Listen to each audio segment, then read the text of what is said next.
আচ্ছা, আমাদের সাথে মোহাম্মদ জহিরুল ইসলাম সাহেব আছেন। আপনি কি কিছু বলবেন ভাই? জি, জি। আমি একটু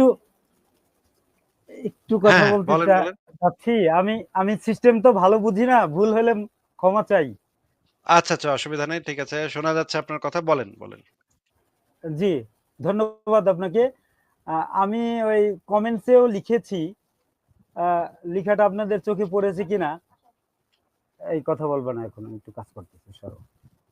হ্যাঁ, আপনি তো বলেন। আপনি আ যেটা কমেন্টসে লিখেছেন সেটা আপনি বলতে পারেন। আপনার কথা শুনি। বলেন। আ ইসলামের আমরা তো জন্মলগ্ন পারিবারিকভাবে ইসলামের আ গণ্ডির ভিতরে বসবাস করছি বা আমল করতেছি। কিন্তু আসলে ইসলাম তো কিছুই বুঝি না। যদি কিছু পড়তে যাই তখন অনেক কিছু খটকা লাগে। তা আপনাদের আলোচনাগুলো শুনে খুবই মুগ্ধ হচ্ছি। খুব আগ্রহ বোধ করছি। আর ইসলামের খুঁটিনাটি অনেকগুলো জিনিস আছে যেগুলো আমাকে মুগ্ধ করে বা ভালো লাগে। কিন্তু কিছু জিনিস তো কন্ট্রাডিক্টরি বা খুবই ভালো ওগুলো বুঝতে পারি না। আপনাদের আলোচনা শুনলে খুব ভালো লাগে। এখন আপনাদের কাছে আমি একটু প্রশ্ন করেছি যে আপনাদের কি কাছে ইসলামের কোনো কিছুই ইসলামের অঙ্গনে কোনো কিছুই কি মুগ্ধ হওয়ার মতো আপনারা দেখেন না? ভালো কিছু কি আপনাদের চোখে পড়ে? এটা বলছি আরকি। ভালো কিছু আমার চোখে ইব্রাহিম ভাই আমরা তাহলে একটু জহিরুল ভাইয়ের সাথে কথা বলি। ইব্রাহিম ভাই আপনি কি একটু আমাকে সময় দিবেন? উনার সাথে একটু কথা বলে নিই। উনি একজন যেহেতু হ্যাঁ, মনে অবশ্যই, হচ্ছে অবশ্যই। হ্যাঁ, বলেন তাহলে সমস্যা নেই। আপনাকে একটু হুম। ব্যাক স্টেজে রাখি ইব্রাহিম ভাই, কিছু মনে না করলে? আমাকে কি উঠাইবেন? মানে একটু তাইলে আমি ব্যাকস্টেজে দেন সমস্যা নাই। আমাকে উঠাইতে হবে কিন্তু এরপরে আবার।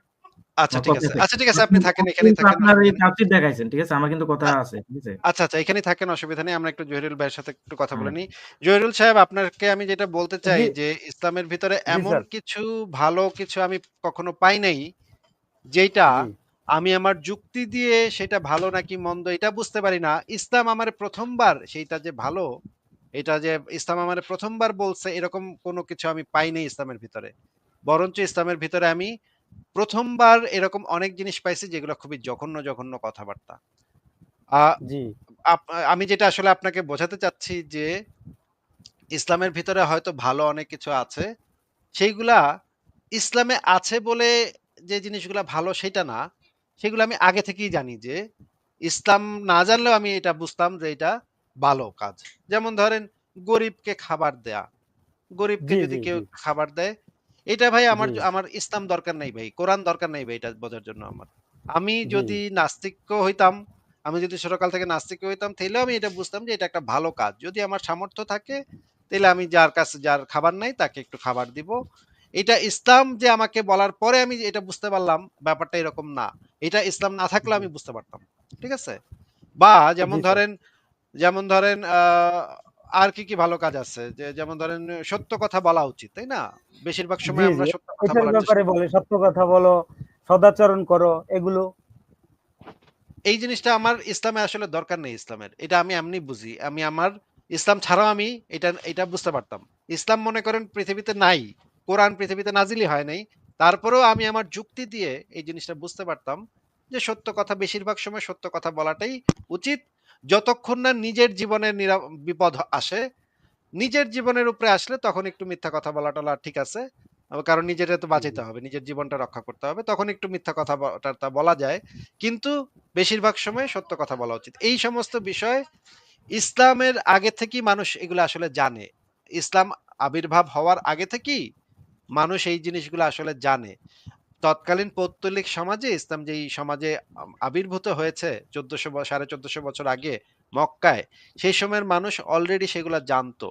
সেটা ইসলাম নতুন কিছু নিয়ে আসে নাই। সেই সময়ের মানুষ জি স্যার। সেগুলা অলরেডি বুঝতো, জানতো। কিন্তু জি, ইসলাম যেগুলা নিয়ে আসছে, নতুন যেগুলা নিয়ে আসছে, সেইগুলার ভিতরে অনেক ভয়ংকর, ভয়ংকর জিনিস আছে। সেগুলার ভিতরে গণহত্যা আছে, সেগুলার ভিতরে জি, শিশু বিবাহ আছে, সেগুলার জি, ভিতরে কাফেরদেরকে মেরে তাদের মা-বেটিকে গনিমতের মাল বানানো আছে। এইগুলা জি, ভাই হত্যা খুবই জঘন্য হত্যা আছে। জিনিস। এইগুলা জি, কোনোভাবেই সভ্য সমাজে অ্যাকসেপ্টেবল না। ধর্মের কারণে কোনো মানুষকে হত্যা করা, এই যে একটু আগে আমি ইব্রাহিম ভাইয়ের সাথে আলাপ করছিলাম সূরা জি, তওবা, জি, জি, শুনতেছিলাম ধর্মের আমি। জি, কারণে মানুষকে জবরদস্তি করা, ইসলাম গ্রহণে জি, বাধ্য করা, এইটা জি, কোনো সভ্য সমাজে অ্যাকসেপ্টেবল না। এইগুলা জি, ইসলামে জি, আছে। জি। এগুলা তো ভাই ভয়ংকর জিনিস। আপনার কি মনে হয়? আমার স্যার আমারই মনে হয় ধর্মীয় অনেক কিছু আমি নিজেই পালন করে নিজেকে নিজে ক্ষমা করতে পারি না। অনেক অনেক সময় ধর্ম টিকিয়ে রাখার জন্য বউ বেটিদের সাথে খারাপ ব্যবহার করতে হয়। পর্দার জন্য খারাপ ব্যবহার করতে হয়। ইসলাম টিকিয়ে রাখার জন্য আমাকে রূঢ় হইতে হয়, খারাপ মানুষ হয়ে যেতে হয়। আমি নিজে খুবই কষ্ট পাই। এটা বিষয়টা বুঝাতে পারছি কিনা? হ্যাঁ, বোঝাতে পেরেছেন। আমরা যে সমস্ত বিষয় নিয়ে সাধারণত আলোচনা করি, যেমন ধরেন প্রত্যেক মানুষের তো অধিকার আছে যে সরি স্যার, আমি কি হ্যাঁ, আমি কি বলেছি শুনেছেন স্যার? হ্যাঁ, আপনার আপনার কথা শোনা গেছে, পরিষ্কার শোনা গেছে। আর দয়া করে আমাকে স্যার বলবেন না। কারণ আমি তো আ আপনার থেকে বয়সে আপনার ছেলের সমান হব। আমাকে স্যার বলার কোনো দরকার নেই। আর আমরা স্যার বলাটাকে মানে সমর্থনও করি না। আপনি দয়া করে আমাকে স্যার বলবেন না। জি, আপনাকে আমরা যে শুকরিয়া আমি এই জাযাকুমুল্লাহ। জিনিসটা জিজ্ঞেস শুকরিয়া। করতে চাই যে আপনি তো একটা মুসলিম পরিবারে জন্মেছেন নাকি ভাই? জি, আপনি কি নিজে ইচ্ছা করে ইসলাম ধর্মটা আব্বা গ্রহণ করেছেন নাকি আপনার বাবা-মা আপনাকে বলে দিয়েছে যে আপনি মুসলমান?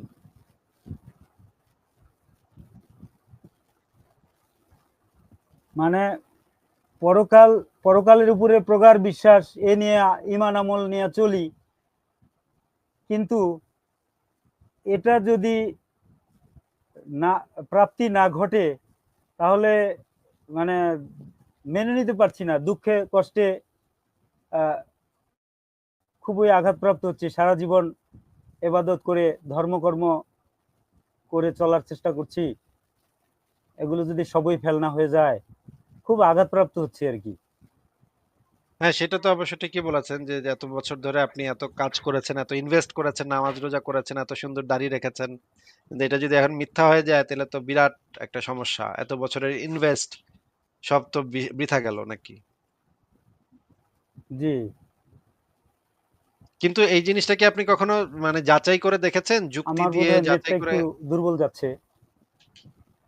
যুক্তি দিয়ে কি এই জিনিসটা যাচাই আচ্ছা দাঁড়ান আপনাকে আমি একটু একটা দেখি নেটটা ঠিক করা যায় কিনা। হ্যাঁ, আচ্ছা আমাদের সাথে জহিরুল ভাই আবারও যুক্ত হয়েছেন। জহিরুল ভাইকে আমি একটু যুক্ত করি। জহিরুল ইসলাম সাহেব আপনাকে আবারও যুক্ত করা হয়েছে। আপনি আবারও চলে আসছেন দেখা যাচ্ছে। আপনি একটু নিজেকে আনমিউট করে কথা বলেন। দেখেন একটা মাইক্রোফোন বাটন আছে। সেটাতে চাপ দিলে আপনার কথা আমরা শুনতে পাবো। এখন আপাতত শুনতে পাচ্ছি না। জি, এই তো এবার এখন হয়েছে। কি হ্যাঁ, এবার শোনা বলেন। যাচ্ছে? হ্যাঁ, জি, শোনা যাচ্ছে। জি, বলেন। জি। আমি আমি তো এমনি অভদ্রের মতো চলে গেলাম। একটু থ্যাংকস ও জানালাম না। ওইজন্য আবার ভাবলাম যে একটু সুযোগ যদি হয় কথা বলি আর বিদায় নেই। এজন্যই আসলে হ্যাঁ, খুবই ভালো লাগলো আপনার সাথে কথা বলে। তো মোহাম্মদ জহিরুল ইসলাম সাহেব আপনার সাথে কথা বলে খুবই ভালো লেগেছে। আপনি যদি আরো কোনো আলোচনা করতে চান বা কথা বলতে চান তাহলে বলতে পারেন। অসুবিধা নেই। স্যার বলার তো অনেক কিছুই আছে। আ প্রকৃতপক্ষে আমি নিয়ম মেনে চলা মুসলিম। রাত জেগে তাহাজ্জুদ পড়ি, ৫ ওয়াক্ত সালাত আদায় করি। তারপরে ইসলামের খুঁটিনাটি সবই পালন করার চেষ্টা করি। আর এগুলো পালন করতে যেয়ে অনেকের সাথে রূঢ় হই। আ জীবনে অনেক কষ্টও করি। কিন্তু ধর্ম ভালো করে জানা হয়নি, পড়া হয়নি।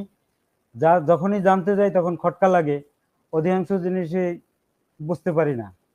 বিশেষ করে কোরআন ঘেঁটে দেখা যায় এই ৫ ওয়াক্ত সালাতের কথা কোরআনে নাই। হাদিস মানতে হয়। রাসূল সাল্লাল্লাহু আলাইহি ওয়াসাল্লামের মৃত্যুর ৪০০ বছর পরে হাদিস সংকলন করা হইছে। তাহলে না, না এই কথাটা সঠিক না ভাই। এই কথাটা সঠিক না যে মুহাম্মদের মৃত্যুর আচ্ছা ৪০০ কত বছর বছর পর পরে? হাদিস ২০০ বছর? ২০০ মুহাম্মদের বছর? জীবদ্দশাতেই হাদিস লিখিত হয়েছে। আ সেই আচ্ছা, আপনি যদি রেফারেন্স দেখতে চান তাহলে আমি আপনাকে রেফারেন্স গুলা বের করে দেখাতে পারি। আ ১ সেকেন্ড আমি একটু তাহলে বের করি যে আ আ না, না, না মোহাম্মদ স্যার কষ্ট করার দরকার নেই। ধন্যবাদ। আমি জানি আপনার কাছে সবই আছে এবং এগুলো অফ দ্য রেকর্ড আপনার তথ্য আছে। আমার কাছে কোনো আ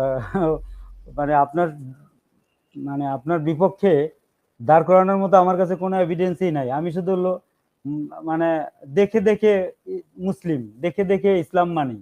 ইসলামের খুঁটিনাটি জিনিসগুলো খুবই কম পড়া হয়েছে আমার। সিরাতে ইবনে হিশামের কথা আপনি মাঝে মাঝে বলেন, ওইটা আমি ভালো করে পড়েছিলাম। আর কোরআনের অর্থ বুঝে পড়ার চেষ্টা করি। বেশিরভাগই ভাষাগত বিষয়গুলো ক্লিয়ার হয় না, আমার কাছে পরিষ্কার হয় না। তারপরে বেশ খটকা লাগার মতো বিষয় আছে, তরবারির নিচে জান্নাত। এটা তো অমানবিক একটা বিষয় আমার কাছে মনে হয়। তারপরে যে এই যে আমরা মুক্ত মনে চিন্তা করতে পারবো না, আমি তো মাথা বিক্রি করে কাউকে দিয়ে দিইনি। আমাকে এক একজনকে ইসলামের ব্যাপারে কঠোর হয়, আমি কঠোরতা খুবই ডিসলাইক করি। এটা খুব আহত করে আমাকে। আমি অনেক কি বলছি, আমি কোনো পলিটিক্যালি কোনো বিষয়গুলোকে অ্যালাউ করি না। আর এই কেউ আমাকে কোনো দলে ভিড়ানোর চেষ্টা করলে আমি সেটা অবজার্ভ করতে যেয়ে দেখি যে তার মধ্যে ভ্রান্তে ভরা এবং নানা রকম ব্যাকগ্রাউন্ডে বহু খারাপ জিনিস আছে, ফলে বাদ দিছি। আমি কোনো পলিটিক্যালি কোনো গ্রুপের সাথে জীবনে কখনো ছাত্র জীবন থেকেই মিশি নাই। এখন কিভাবে কিভাবে যেন আপনাদের সাথে ইউটিউবে আপনাদের যুক্ত আলোচনাগুলো হয়ে গেলেন। শুনতে পেলাম। পেয়ে গেলেন। আচ্ছা যুক্ত আপনাকে হলাম তাহলে আমি বলতে একটা জিনিস আপনাদের আ আপনাকে একটা জিনিস জিজ্ঞেস করি যে আপনার এমন একটা জিনিস আমাদেরকে বলেন যে এই জিনিসটা আপনি কোরআন থেকে পড়ে আপনার ভেতরে খটকা লেগেছে যে এই জিনিসটা তো সত্য হইতে পারে না বা এই জিনিসটা তো মনে হইতেছে যে একটু সমস্যাজনক। কোন জিনিসটা পড়ে আপনার মনে হয়েছে এটা? আহ, এরকম অনেক কিছুই আছে এই মুহূর্তে। যেটা মনে হয় সেটা হলো কোরআনে অন্যান্য সালাদগুলোর কথা কিছুই লেখা নাই। ফজর, জোহর, আসর, মাগরিব, ইশা, এটা কি সত্যি? না শুধু তাহাজ্জুদের ব্যাপারটা কি উল্লেখ করা আছে, আহ, রাতের কিয়দংশ তোমরা কিয়াম করো, এটা তো এটা তো আমার কাছে খুবই খটকা লাগার মতো একটা বিষয় মনে হয়। যে যেই কোরআনের সালাদকে ভেতরে আমরা ৩ জান্নাতের ৩ বার চাবি ৩ বার বলি। নামাজ পড়ার কথা বলা আছে কিন্তু ঘুরায় ফিরায় ৫ বারও এটা বাইর করা যায়। ঘুরায় ফিরায় এদিক সেদিক কইরা ৫ বারও তৈরি করা যায়। কিন্তু আপনাকে আমি আসলে নামাজ বা রোজা রাখা বা যাকাত দেয়া এই জিনিসগুলা জিজ্ঞেস করছি না। আ আপনি জি কি কোরআনে যে আদম হাওয়ার গল্প তো পড়েছেন। আদম হাওয়াকে জি কিভাবে জি বানানো হইলো, শয়তান কি করলো না না করলো। এইগুলা পড়ে জি কি আপনার জি কাছে কখনো মনে হয় নাই যে এগুলা প্রাচীনকালের রূপকথার গল্প এগুলা তো সত্য হইতে পারে না। এটা কি আপনার মনে হ্যাঁ হয় নাই হ্যাঁ, কখনো? এটা মনে মনে হয়, মনে হয়, মনে হয় যেমন এবং ধরেন অনেক কিছু খটকা লাগে যেমন ধরেন শয়তানের সেক্ষেত্রে। জি শয়তানকে যে বলা হইলো সিজদা করতে। আ মানে জি জি সিজদার একমাত্র মালিকানা তো আল্লাহর, তাই না? আমরা যে জি জি জি জি ইসলামের জি যে তাওহীদের যে ঘোষণা দেয়, হুম। ইসলামের যে সবচাইতে গুরুত্বপূর্ণ যে বিষয়টা সেটা হচ্ছে শিরক করা যাবে না। শিরক হচ্ছে সবচাইতে ভয়ংকরতম অপরাধ। অন্য জি কাউকে জি সিজদা স্যার, করা যাবে না। এক্স্যাক্টলি এক্স্যাক্টলি এটাই মনে পড়ে মাঝে মাঝে। এটা বারবার খটকা লাগে যে সেজদা করা হারাম, সেজদা করলে শিরক হয়। আর সেই মানবকে সেজদা করতে বলা হলো সকল ফেরেশতাদের। সেক্ষেত্রে তো এটা আল্লাহ সেজদা করতে বললেন, তো শিরক করতে তো আল্লাহই বললেন। এটা তো খটকা আল্লাহ লাগার কিভাবে মতোই বিষয়। শিরক করতে বলে? যে আল্লাহ শিরককে সবচাইতে ভয়ংকরতম অপরাধ হিসেবে ঘোষণা করেছে, সেই আল্লাহ আবার শিরক করতে কিভাবে বলে অন্যদেরকে? এটা তো মানে খুবই পরস্পর বিরোধী জিনিস, তাই না? জি জি জি, অবশ্যই অবশ্যই পরস্পর বিরোধী। এটা এটা এবং খুবই খটকা খটকা লাগে। কিন্তু আমরা হুজুর মোল্লাদের কাছে জিজ্ঞাসা করতে গেলে তারা বলে যে আহ, অত কিছু জানা যাবে না, যদি তুমি বেশি জ্ঞান অর্জন করতে চাও তাহলে তুমি জ্ঞান পাপী হয়ে উঠবা। নাস্তিক হয়ে যাবেন নাকি? না, এইসব বলে জ্ঞান বেশি জ্ঞান অর্জন করতে গেলে এটা লা রাইবা ফি হুদাল লিল মুত্তাকিন। মুত্তাকিন যদি হইতে চাও তাহলে না দেখা জিনিসের উপরেই বিশ্বাস করতে হবে। গায়েবে বিশ্বাস করতে হবে। অদেখা হ্যাঁ, ঠিকই বলেছেন। অদেখা জিনিসকে এটাই এইসব ইসলামের আকীদা। কিন্তু মনে এইসব করেন আমি একটা মুসলিম পরিবারে জন্ম নিয়েছি এবং পরে আমার কাছে মনে হইল যে ইসলাম ধর্মটা মিথ্যা। আমি ইসলাম ধর্মটা ত্যাগ জি, করলাম। ইসলামে আমার সম্পর্কে কি বিধান আছে? ত্যাগ করা তো যাবে না স্যার। ত্যাগ আম করলে আমাকে কি করতে হবে? আমাকে কি করবে তারা? এটা তারা তো বলে যে ত্যাগ করলে কতলযোগ্য অপরাধ করলো। এটা কেমন কথা? এটা কি মানে আমার হ্যাঁ, মানবাধিকার লঙ্ঘন করা হইল না? এটা তো মেনে নেওয়ার মতো বিষয় না। সবচেয়ে বড় কথা হলো উম, আমাকে উম, মানে আটকে রাখার জন্য এরকম একটা বাক্য ব্যবহার করা, এবং এটা তারা এভিডেন্সও দেখায়। তো খুবই কষ্টদায়ক। এই জিনিসগুলো তো কোনো সভ্য সমাজে চলতে পারে না, তাই না? যে এই যে মানে এই ধর্ম ত্যাগ করলে মেরে ফেলবো, কল্লা উড়াইয়া দিব, জবাই করব। এগুলা তো সভ্য সমাজের আচরণ না, নাকি? এটা তো আমি তো একমত পোষণ করি, কিন্তু ছেড়ে দেওয়া, ছেড়ে আসা তো খুবই কঠিন। এটা ভয়াবহ ব্যাপার। সামাজিক ব্যাপারগুলো এখন তো আমাদের যা যা এবাদত গুলো সবই লোক দেখানো এবাদত করছি আমরা। আর যত ধর্মের অনুশাসনগুলো আছে সবই ধর্মন্ধতা, কিছুই বুঝি না অথচ পালন করতে বাধ্য হচ্ছি। হ্যাঁ, পালন না করলেও চলে না। দান সদকা থেকে শুরু করে জাকাত ফিতরা থেকে শুরু করে সকল অঙ্গনে আহ, এটা বাধ্য, মানে ইসলামের, আমার তো মনে হয় যে ইসলামের সৌন্দর্যগুলো মানুষই এগুলোকে সুন্দর করে ফুটায় তুলছে। আহ, কোরআন হাদিসের আহ, আলোচনায় আরো কঠিন মনে হচ্ছে। এতটা মানবতা নাই, কিন্তু মানুষ ইসলামকে প্রেজেন্ট করতে যেয়ে অনেক সুন্দরভাবে হয়তো প্রেজেন্ট করে। আর সৌন্দর্য জিনিসগুলোকে ফুটিয়ে তোলে আমাদের কাছে, ফলে আমরা মুগ্ধ হই, আমরা চোখের জল ফেলি। আহ, বউ বাচ্চাকে সেটা পালন করার জন্য তাগিদ দেই। তাগিদ দেওয়ার জন্য বউ বাচ্চাকে খারাপ ব্যবহারও করি, লঙ্ঘন করি তাদের অনেক অধিকারকে, সব ইসলামের নামে। আ আপনি যে লিখেছেন যে জন্মলগ্ন থেকে হতে ইসলাম বুঝিনি। কিন্তু না বুঝে একটা জিনিস বিশ্বাস করা, এই জিনিসটা আসলে কেমন? যে একটা জিনিস এটা বুঝলামই না কিন্তু আমার বিশ্বাস করতে হচ্ছে। এটা আসলে চোখে আঙ্গুল দিয়ে আপনারাই দেখালেন। আপনাদের কিছু আলোচনা আমি অবাক হয়ে গেলাম, যেটা ওই যে ইমরান, ইমরান ভাই কি নাম যেন, ইমরান বিন ইমরান বিন বশির। বশির ভাই, তার কিছু আলোচনা শুনে যে আহ, আস্তিক হতে আর মুমিন হতে কিছুই লাগে না, কোনো যোগ্যতাই লাগে না। আমরা এমনি এমনি মুমিন, এমনি এমনি মুসলিম। কেন মুসলিম এই কথার উত্তর দিতে পারবো না তো, আসলে কিছুই জানি না তো।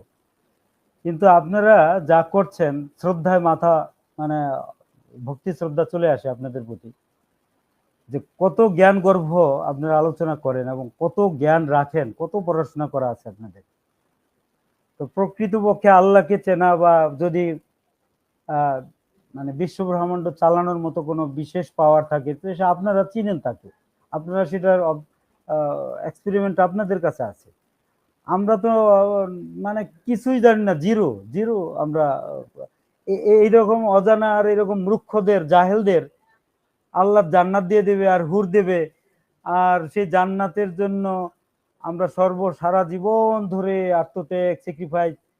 এক ভাইয়ের আলোচনা শুনলাম আপনাদের কাছে, যে যদি শুধু এই ধর্ম সামনে এসে রিজিক দাতা না বলতো, তাহলে আমি রিজিকের, মানে নিজে আমি পরিশ্রম করব, পড়াশোনা করব, আমি ভালো জব ক্যারি করার জন্য চেষ্টা করব, সেটা রহিত হয়ে যায়। ওই আল্লাহ যা করে ভালোর জন্যই করে। আর যে কোনো অবস্থাতে বলি আল্লাহকে, আল্লাহর প্রশংসা, আলহামদুলিল্লাহ। আর আর বলছি সব কিছুর জন্য সব আল্লাহ ভালো জানেন। তা আমার সব কাজ তো আমাকেই করতে হচ্ছে। এটা তো বিশাল কন্ট্রাডিকশন, যে অনেক দুর্বিষহ ঘটনা চোখের সামনে দিয়ে ঘটতে দেখছি, সেখানে আল্লাহর অস্তিত্ব, আল্লাহর উপস্থিতি, বিন্দু পরিমাণের যদি উপস্থিতি থাকতো, তাহলে সেখানে আমি নদীর নদীর দেশের মানুষ তো, একটা লঞ্চ ডুবি দেখলাম আমি। তো লঞ্চে অনেকগুলো লোক ছিল, শিশু, বৃদ্ধ, নারী, অনেক লোক, প্রায় 150 লোকের সলিল সমাধি ঘটে। একটা ছোট্ট একটা লঞ্চ ডুবে উল্টে যায়। আপনারা সবাই নিউজ জানেন, এটা আমাদের দেশেরই একটা লঞ্চ। শরীয়তপুর। তো এখানে অশরীয় কোনো এমন কোনো ক্ষমতা হাত, অশরীয় কোনো প্রভাব এর মধ্যে পড়লে এতগুলো লোক লঞ্চ উল্টে যে এই যে শ্বাসরুদ্ধ হয়ে মারা গেল, আগুনে পুড়ে মারা যায় অসংখ্য লোক, নারী ধর্ষিত হয়, শিশু মারা যায়। এই যে এখন এই যে ইয়েতে বুঝতে পেরেছি। জহিরুল ইসলাম সাহেব আপনাকে অনেক ধন্যবাদ। আমাদের সাথে ফারাজ ভাই চলে আসছেন। ফারাজ ভাইকে আমরা একটু ওয়েলকাম করি। ফারাজ ভাই আপনি কি শুনতে পাচ্ছেন কথা? জি ভাই শুনতে পাচ্ছি। আপনি কি শুনতে পাচ্ছেন? হ্যাঁ, ফারাজ ভাই শুনতে পাচ্ছি। আপনাকে ওয়েলকাম। ফারাজ ভাই আমাদের সাথে মোহাম্মদ জহিরুল ইসলাম সাহেব আছেন। উনি দীর্ঘদিন ধরে ইসলাম ফলো করছেন এবং ইসলাম পালন করছেন, বিশ্বাস করছেন। কিন্তু ইদানিং এই যে আপনাদের মতো যারা নাস্তিক-টাস্তিক আছেন, এদের ভিডিও-টিডিও দেখার পরে উনার কাছে মনে হচ্ছে যে কিছু, কিছু জিনিস নিয়ে তো আসলে সন্দেহ জাগে। কিছু, কিছু বিষয় তো আসলে আছে যেগুলা আসলে ঠিক না। ফারাজ ভাই আপনার কি কিছু বলার আছে নাকি জহিরুল সাহেবকে? প্রথমত থ্যাংক ইউ এটা আপনাদের জন্য বলার জন্য, আপনাদের মতো বলার জন্য। অবশ্যই এখানে আপনার কোনো ক্রেডিট নেই, সব ক্রেডিট আমাদের। And second of all, Zahir সাহেব যে চিন্তা করছেন, আপনি যে নিরপেক্ষভাবে চিন্তা করার চেষ্টা করছেন, ভাবছেন, এইটাই ভাই এখন বর্তমানে অনেক কিছু। এই সিম্পল জিনিসটা যে আমি আমার ধর্মটাকে, যেটা আমি সত্য বলে মনে করতেছি, আমি বিশ্বাস করতেছি, সেটাকেই জাস্ট একবার নিরপেক্ষভাবে নিজে একটু ভেবে দেখি যে এটা সত্য কিনা মিথ্যা, এটার ক্লেম গুলো আসলে অবজেক্টিভলি ভেরিফাইবল কিনা। করি, জি জি শিওর। ছোট্ট একটা জিজ্ঞাসা করি স্যার। জি জোর স্যার বলুন। ছোট্ট একটা জিজ্ঞাসা। এই যে সামনে কোরবানি আসতেছে, কোরবানির ব্যাপারে কথা বলি। আমরা পারিবারিকভাবে আব্বা বেঁচে নেই, এখন আমাদের উপরে পুরোপুরি দায়িত্ব। তো আমরা কোরবানি দিই। তো কোরবানির ব্যাপারটা ইতিহাস ঘেটে যতটুকু জানলাম, সে হলো স্বপ্নে পাওয়া ঘটনা থেকে কোরবানির উৎপত্তি। এখন কোরবানি ইব্রাহিম আলাইহিস সালাম দিয়ে আসছেন, পরবর্তীতে অনেক নবী রাসূলগণই দিয়েছেন। রাসূলুল্লাহ সাল্লাল্লাহু আলাইহি সাল্লাম উনি অনেক গরু কোরবানি করেছেন, উট গরু বহু কিছু। তো এটার উৎপত্তিটা যদি স্বপ্ন থেকে শুধু এরকম একটা বিষয় আসে, স্বপ্নে ছিল প্রিয় বস্তুকে কোরবানি করো, তো যাই হোক সেটা আচ্ছা চতুষ্পদ প্রাণী আসলো। এরকম নিরহ চতুষ্পদ প্রাণী একদিনে কোরবানির নাম করে এতগুলো পশু জবাই করা, নিরহ প্রাণী যা উপকারী, মাংস খাওয়ার জন্য হলে সারা বছর ধরে জবাই করলে দরিদ্র লোক উপকৃত হতো। একদিনে জবাই করার ফলে আর দান করার ফলে দরিদ্র লোক ধরুন 20 কেজি 50 কেজি একজন গরিব লোক মাংস পেল, সে এটা দিয়ে কি করবে? সেটা তো সারা বছর খেতে পারলো না, 7 দিনের মধ্যে এটা নষ্ট হয়ে যাবে। এটা সে বিক্রি করবে, তার কাছে ফ্রিজও নেই, এটা সে সস্তায় বিক্রি করবে, এটা সে সস্তায় বিক্রি বিক্রি করলে করবে। সস্তায় বিক্রি করতে হচ্ছে, 200-300 টাকা কেজিতে বেচতে হচ্ছে।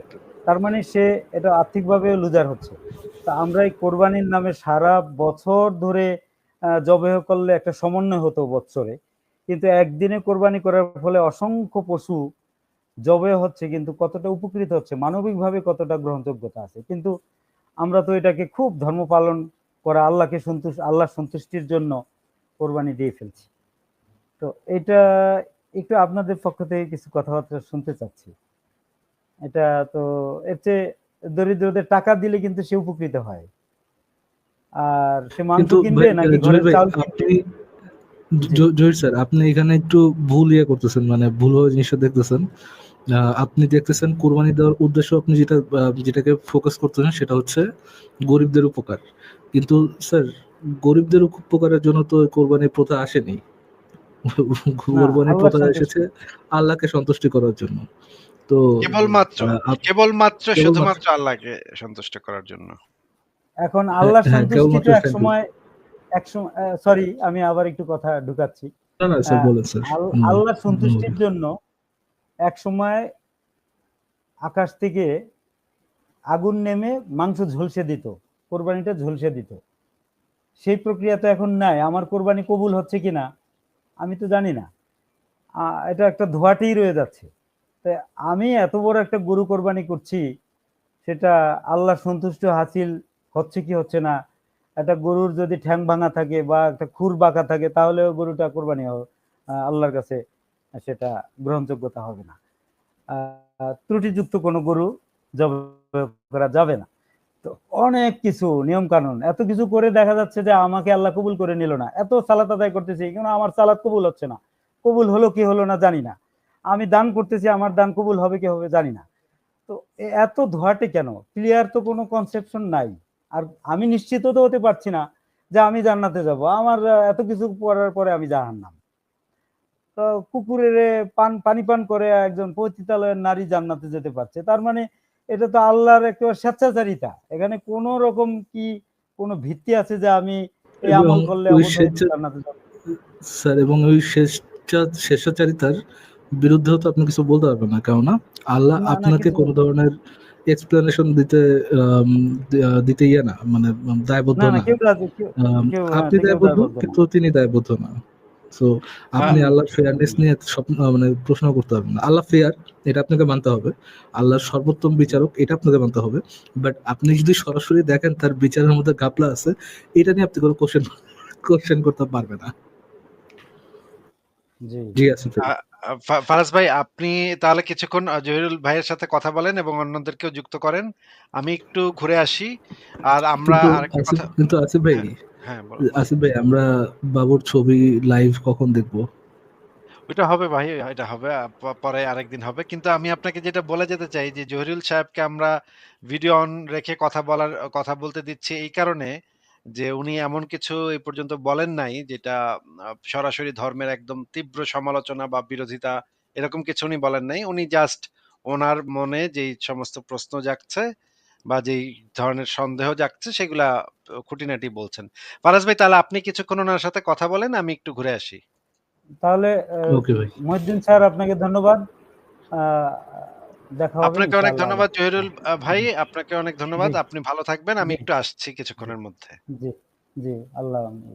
জি, জি স্যার বলেন। তো আমি আহ, অনেক খটকা এবং এত সংশয়, আহ, যাচাই করতে গেলে কিছুই থাকে না। এটা কম্বলের মতো, পশম বাঁচতে বাঁচতে এটার কিছুই আর থাকে না একেবারেই। মানে আমি তো যুক্তি আর যদি এভিডেন্স দিয়ে প্রমাণ সাপেক্ষে ধর্ম যাচাই করতে যাই, তাহলে কিছুই টিকে না।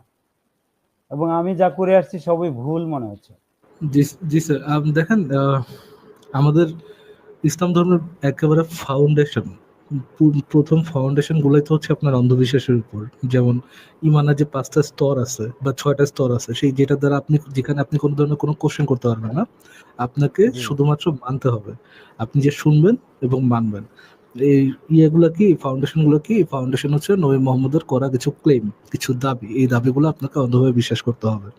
যেমন দাবিতে বিশ্বাস করতে হবে একটা আল্লাহ আছেন, আল্লাহ এক অদ্বিতীয়, উনি আছেন, এটাতে আপনার বিশ্বাস করতে হবে। দ্বিতীয়ত বিশ্বাস করতে হবে যিনি দাবি করতেছেন আল্লাহ আছে, তিনি আবার আল্লাহরই রাসূল। হ্যাঁ, এটা আবার অন্ধভাবে মেনে নিতে হবে, আপনি এটাতে কোনো ডাউট করতে পারবেন না। তৃতীয়ত, তিনি একটা কেতাব নিয়ে আসবেন, এই কেতাবেও আপনাকে অন্ধভাবে বিশ্বাস করতে হবে, এটা হচ্ছে আল্লাহর প্রেরিত কেতাব, যেটা তো আপনি কোনো ধরনের কোনো ডাউট করতে পারবেন না। চতুর্থত হচ্ছে আপনার পরকাল, জান্নাত জাহান্নাম, আম, তারপর হুম হচ্ছে পরকালে বিশ্বাস, তারপর জান্নাত জাহান্নামের বিশ্বাস। আর 6 নম্বর যে ইয়েটা, আম, বিশ্বাসটা, অন্ধবিশ্বাসটা, সেটা হচ্ছে তাকদীর, আল্লাহ সবকিছু আগে থেকে লিখে রাখছে। যেই ধর্মের জি সূচনা একেবারে করে আপনার থাকবে অন্ধবিশ্বাস, সেটার মধ্যে আপনি যত সামনে আগাবেন, সেখানে আপনি আসলে যুক্তিগত প্রমাণ পাবেন না, পাওয়ার কথাও না। আর যদি পানও, যেটার ফাউন্ডেশন অন্ধবিশ্বাস, সেখানে তারপরে অ্যাকচুয়াল যুক্তিগত প্রমাণ কাজ করে না, কেননা এটার ফাউন্ডেশনই থাকে অন্ধবিশ্বাস। আপনি যেটা বললেন যে আপনি একটা কম্বলকে ইয়া করতেছেন, শুধু সুতা বেরোচ্ছে বেরোচ্ছে বেরোচ্ছে বেরোচ্ছে, আর কিছু নেই, এইটাই হওয়ার কথা। যেটা ফাউন্ডেশন অন্ধবিশ্বাস, তার সাথে এক্স্যাক্টলি এটাই হওয়ার কথা। জি বুঝতে পারছেন স্যার? জি জি জি জি জি জি। তো আহ, আসলে তো এত খটকা লাগার মতো বিষয় আছে। আর ভিত্তি কোরআন আমাদের কাছে জানানো হয়েছে। কোরআন হচ্ছে আহ, এমন কোনো বাক্য নাই, এমন কোনো ঘটনা নেই, এমন কোনো আয়াত নাই যাহা বিন্দু পরিমাণে কোনো খুঁত আছে, ত্রুটি আছে, যাহা মানুষের এমন কোনো সমস্যা নাই যা সমাধান করতে পারে, সমাধানের জন্য এটা সহায়ক গ্রন্থ নয়। অথচ হাদিস গুলো ছাড়া তো কোরআন প্রায় অচল। অথচ কোরআন কি করে তাহলে স্বয়ংসম্পূর্ণ বই হলো? যে কোরআনে অনেক কিছুই ক্লিয়ার না, হাদিস দিয়ে সেটা ক্লিয়ার করতে হয়। জি স্যার, ট্রু। আপনার একই সাথে দুইটা বিশ্বাস করতে হবে, যে কোরআন স্বয়ংসম্পূর্ণ, কোরআন কোনো কিছুর উপর ডিপেন্ডেন্ট না। একই সাথে বিশ্বাস করতে হবে যে কোরআনের ব্যাখ্যা আছে হাদিসে, কোরআন বুঝতে হলে আপনার তাফসীরে যাওয়া লাগবে। দুইটাই আপনার একই সাথে বিশ্বাস করতে হবে। আপনি এই দুইটার মধ্যে কোনো তারতম্য করতে পারবেন না। দুইটা কন্ট্রাডিক্টরি হইলেও আপনি এটা বলতে পারবেন না এই দাবি দুইটা কন্ট্রাডিক্টরি। হ্যাঁ, তারপরে এই যে ধর্ম ব্যবসায়ীরা, তারা নিজেরা কিন্তু এক একটা হাদিস বানায় এবং রাসূলের নামে চালিয়ে দেয় অনেক কথা। তাহলে এটার সাথে আমি একমত। এখন বানায় না, অবশ্যই এখন বানায় না, কেননা এখন বানানোর আসলে সুযোগ নেই। বাট এইটা বলা যে ওই হাদিস কালেকশনের সময় অনেক বানানো হাদিস ছিল, যেগুলা মানে সনদ মতন মেনে হাদিস করলেও এটা যে কোনো অ্যাকচুয়াল সোর্স হতে পারে না, যে এটা যে কোনো অথেন্টিক সোর্স হতে পারে না, এটাও আপনি বলতে পারেন। বাট হ্যাঁ, এখন বানানোর খুব বেশি একটা অপশন নাই। মাঝে বানাইতো, মাঝে হচ্ছে যখন তথ্য প্রযুক্তির অভাব ছিল তখন অনেকেই হাদিস টাদিস বানাইতো আর কি। সবাই তো এভিডেন্স চাইতে পারে না। আমরা যদি কখনো জি। বলি যে এটা রেফারেন্স কি, কোথা থেকে আসলো এটা, তখন তারা রাগ হয়ে জি। যায়। এবং অধিকাংশ এই যে মূর্খ জাহেল ইমামগুলো, ইমাম মুয়াজ্জিন, এদের লেখাপড়া তো কম, ধর্ম সম্বন্ধে জি। খুবই কম জানে, অথচ ধরেন তাদের এটা রুজির ব্যাপার, চাকরি, মসজিদ। আমার তো খটকা লাগে, মানে প্রতিটা পরতে এক একটা কথা বলে দেয়, সেই কথাগুলো কোনো হাদিস কোরআনে কোথাও খুঁজে পাওয়া যাবে না। এরপরে জিজ্ঞাসা করলে তারা আরো রেগে ওঠে এবং আমাকে তো কয়েকবার করে আক্রমণই করলো কয়েকজন মোল্লা। আমি সেখান থেকে কোনো রকম মাপ টাপ চেয়ে সরি টরি বলে চলে আসছি।